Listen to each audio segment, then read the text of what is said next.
इतिहास साक्षी है कि पुण्य भूमि भारत की गाथा भारत की अस्मिता, गौरव और राष्ट्रीय स्वाभिमान के लिए विदेशी आक्रांताओं से संघर्ष की महान गाथा है। बर्बर आक्रांताओं ने भारत की आत्मा पर चोट करने और भारत का अपमान करने के लिए हमारी संस्कृति और आस्था के केंद्रों को उद्ध्वस्त किया। सोमनाथ, काशी, मथुरा और अयोध्या के मंदिरों का तोड़ा जाना आज भी भारत की स्मृतियों में जीवित है। सन 1528 में अयोध्या में भगवान श्री राम के मंदिर का मुगल आक्रांता बाबर द्वारा तोड़ा जाना ऐसी ही एक अक्षम्य घटना थी जिसने सीधे भारत के सम्मान और आत्मा पर चोट की।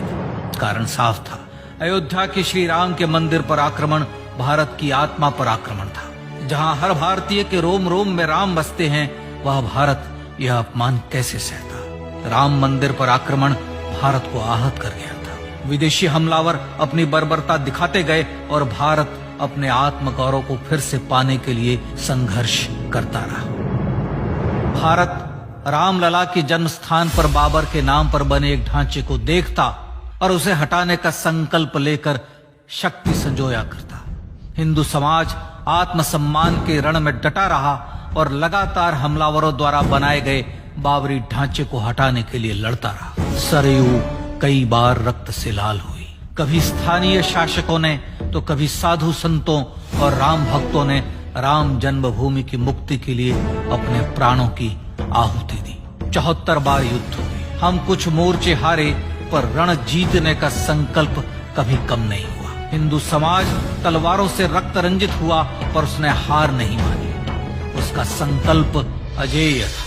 15 अगस्त 1947 को देश की आजादी के साथ सैकड़ों सालों से चले आ रहे इस संघर्ष में नई ऊर्जा और एक नया मोड़ आया। अचानक 23 दिसंबर 1949 को बाबरी ढांचे में श्री राम लला प्रकट हुए। हजारों राम भक्त दर्शन के लिए उमड़ पड़े।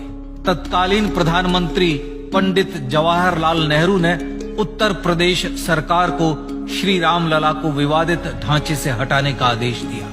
उत्तर प्रदेश सरकार ने अयोध्या के कलेक्टर को यह काम दिया और यह निर्देश भी कि जरूरत पड़ने पर वे बल का प्रयोग भी करें। अयोध्या के कलेक्टर ने सरकार को उत्तर दिया कि यह नरसंहार के बिना संभव नहीं है, और फिर भी वह ऐसा चाहती है तो किसी दूसरे कलेक्टर से यह काम करवा ले। परिणाम स्वरूप रामलला की मूर्ति वहीं विराजमान रही।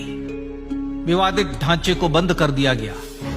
केवल पुजारी को सेवा अर्चना के लिए भीतर जाने की अनुमति थी। फिर भी राम भक्त विवादित ढांचे के बाहर से प्रभु श्री राम की आराधना करते रहे। भारत के हिंदू समाज के लिए चुनौतियां और बढ़ गई। मामला अदालत में गया। विपक्षी दलों द्वारा अदालत में भगवान श्री राम के अस्तित्व पर सवाल उठाए गए। उनके अयोध्या में ही जन्म लेने का प्रमाण मांगा गया। भारत का जनमानस अब आहत हो उठा था। आजाद भारत में भी हिंदू समाज को अपनी आस्था और श्रद्धा के लिए संघर्ष करना पड़ रहा था। चुनौतियों के इस समय में सन 1984 में विज्ञान भवन दिल्ली में विश्व हिंदू परिषद ने धर्म संसद का आयोजन किया। इस संसद में देश भर के संतों ने राम जन्मभूमि की मुक्ति के लिए आह्वान किया और राम जन्मभूमि मुक्ति यज्ञ समिति का गठन किया। धर्म संसद ने राम जन्मभूमि की मुक्ति और वहां भगवान श्री राम के भव्य मंदिर बनाने के भारत के जनमानस के संकल्प को फिर से दोहराया। विश्व हिंदू परिषद के नेतृत्व में मंदिर निर्माण के लिए पूरे देश में अभूतपूर्व आंदोलन की शुरुआत हुई। श्री राम जन्मस्थली मुक्ति यज्ञ समिति के साथ देश भर में राम जानकी की रथ यात्राएं निकली। राम लीलाओं में राम कथा के माध्यम से भारत का आम जन फिर से जुटा। अब सबके मन में एक ही प्रण था, एक ही लक्ष्य था। अयोध्या में जन्मभूमि पर भगवान श्री राम के भव्य मंदिर का निर्माण। सन 1989 में विश्व हिंदू परिषद द्वारा गांव-गांव से रामशिला पूजन करके अयोध्या भेजी गई। 2,75,000 गांवों से रामशिलाएं अयोध्या पहुंची। भव्य राम मंदिर के शिलान्यास का निर्णय हुआ। पूज्य संत महात्माओं और हिंदू समाज के अन्य प्रमुख नेताओं के निर्णय के अनुसार अनुसूचित जाति के प्रमुख नेता श्री कामेश्वर चौपाल ने 9 नवंबर 1989 को मंदिर निर्माण का पहला पत्थर रखा।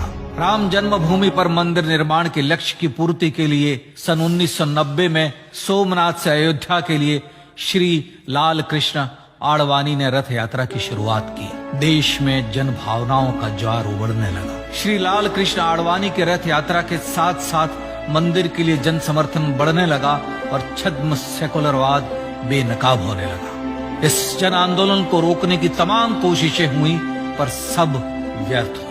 विश्व हिंदू परिषद ने देशवासियों से अयोध्या में जन्मभूमि पर मंदिर निर्माण के लिए 30 अक्टूबर और 1 नवंबर 1990 को कार सेवा का आह्वान किया। परिणाम स्वरूप लाखों राम भक्त कार सेवा के लिए देश के कोने कोने से अयोध्या आए। इससे देश की एकात्मता का विराट दर्शन हुआ।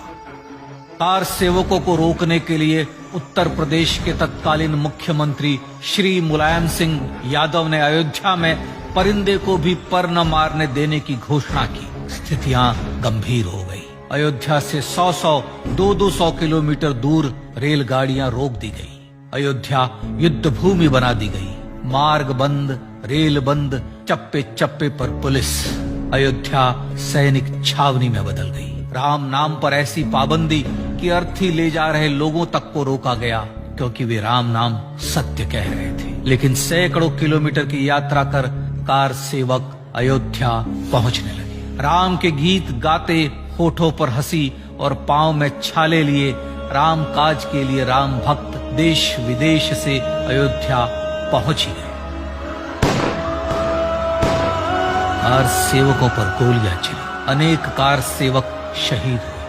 आजाद भारत में जन्मभूमि पर राम मंदिर के लिए कार सेवकों ने फिर एक बार अपना बलिदान दिया, पर कार सेवकों ने विवादित ढांचे पर भगवा फहरा ही दिया और इस तरह कार सेवा सफल हुई। श्री राम जन्मभूमि आंदोलन ने भारत की सुप्त आत्मा को झकझोर कर जगा दिया था। विश्व हिंदू परिषद ने फिर एक बार 6 दिसंबर 1992 को कार सेवा का आह्वान किया। राम भक्तों को कार सेवा करने देने के लिए अदालत में प्रार्थना की गई, पर अदालत ने कोई निर्णय नहीं दिया। परिणाम स्वरूप बौद्ध, जैन, सिख, स्वामीनारायण संप्रदाय, गायत्री परिवार, हर पंथ मत विचार के हिंदू एकत्र हो गए। छूत अछूत का भेद मिटा, जाति की पहचान मिटी। हम सब हिंदू, हम सब सिंधु बन गए।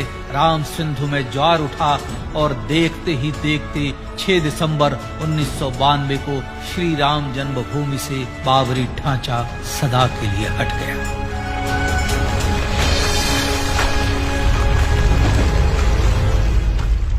यह क्षण शौर्य, न्याय और सत्यमेव जयते का क्षण था। यह तो धर्मस्ततो जय का क्षण था। पर संघर्ष की गाथा यहां जाकर भी नहीं रुकी। छद्म सेकुलरवादियों द्वारा भारत और भगवान श्री राम के इतिहास को झुठलाने के लिए अदालतों में चुनौतियों का सिलसिला चलता रहा, जो 1950 से चल रहा था। हिंदू सिखों के बीच से गुजरते हुए भगवान श्री राम का दर्शन करने के लिए विवश थे। यह स्थिति थी आजाद भारत में श्री राम और राम भक्तों की। पर सत्य को तो जीतना ही था। आखिरकार देश के सर्वोच्च न्यायालय के 5 जजों की खंडपीठ ने 9 नवंबर 2019 को ऐतिहासिक निर्णय दिया और यह कहा कि अयोध्या जन्मभूमि परिसर की पूरी 67 एकड़ भूमि रामलला की, और न्यायालय ने भारत सरकार को जन्मभूमि पर मंदिर बनाने के लिए एक ट्रस्ट बनाने का आदेश दिया। सर्वोच्च न्यायालय के आदेश के अनुसार भारत सरकार ने 5 फरवरी 2020 को श्री राम जन्मभूमि तीर्थ क्षेत्र नाम के ट्रस्ट का गठन किया और राम जन्मभूमि न्यास की भूमि जो सरकार द्वारा अधिग्रहित की गई थी उसे ही नवनिर्मित न्यास को वापस दे दिया गया। 5 अगस्त 2020 को भारत के प्रधानमंत्री श्री नरेंद्र मोदी ने श्री राम जन्मभूमि तीर्थ क्षेत्र के अध्यक्ष पूज्य महंत नृत्य गोपाल दास, राष्ट्रीय स्वयंसेवक संघ के पूज्य सरसंघ चालक डॉक्टर मोहन भागवत एवं उत्तर प्रदेश के मुख्यमंत्री श्री योगी आदित्यनाथ की उपस्थिति में श्री राम जन्मभूमि पर भगवान श्री राम के भव्य मंदिर के लिए भूमि पूजन कर निर्माण कार्य का शुभारंभ किया। इस तरह लगभग 500 वर्षों से राम जन्मभूमि की मुक्ति के संघर्ष का पटाक्षेप हुआ। अपने आत्मसम्मान और राष्ट्रीय अस्मिता के लिए इतना लंबा संघर्ष विश्व के इतिहास में बेजोड़ है। श्री राम भारत की आत्मा, भारत की परिभाषा, हमारे राष्ट्रीय आदर्शों और जीवन मूल्यों के प्रतिनिधि मर्यादा पुरुषोत्तम हैं, जो हर हिंदू के होठों पर जन्म से मृत्यु तक रहे, बस यही हर हृदय में प्रार्थना होती है। राम भारतीय राष्ट्रीय स्वाभिमान और आसेतु हिमालय से समुद्र पर्यंत तक जन जन को एकात्मता के बंधन में बांधने वाले रक्षा सूत्र है। अयोध्या स्थित श्री राम जन्मभूमि पर बाबर का हमला वास्तव में भारत के स्वाभिमान और राष्ट्रीयता पर हमला था। प्रधानमंत्री श्री नरेंद्र मोदी द्वारा श्री राम जन्मभूमि पर राम मंदिर का पुनः निर्माण न केवल बाबरी मानसिकता का पराभव है, बल्कि संपन्न, सुखी, सुसंस्कृत, सर्वशक्ति संपन्न स्वराष्ट्र का सूर्योदय भी है। यह उस राम राज्य की दिशा में वह कदम है जिसकी अभिलाषा राजराजेंद्र चोल, कृष्णदेव राय, छत्रपति शिवाजी महाराज से लेकर महात्मा गांधी तक ने की थी। अयोध्या में जन्मभूमि पर भगवान श्री राम का मंदिर न सिर्फ राष्ट्रीय गौरव होगा, बल्कि वह श्री राम के आदर्शों का राष्ट्र मंदिर होगा। अब वह महान संकल्प पूरा होने जा रहा है। आइए इस राम यज्ञ, राष्ट्र यज्ञ में जिन ज्ञात और अज्ञात भारतीयों ने अपनी आत्माहुति दी है, उनका पुण्य स्मरण कर उन्हें श्रद्धांजलि दी।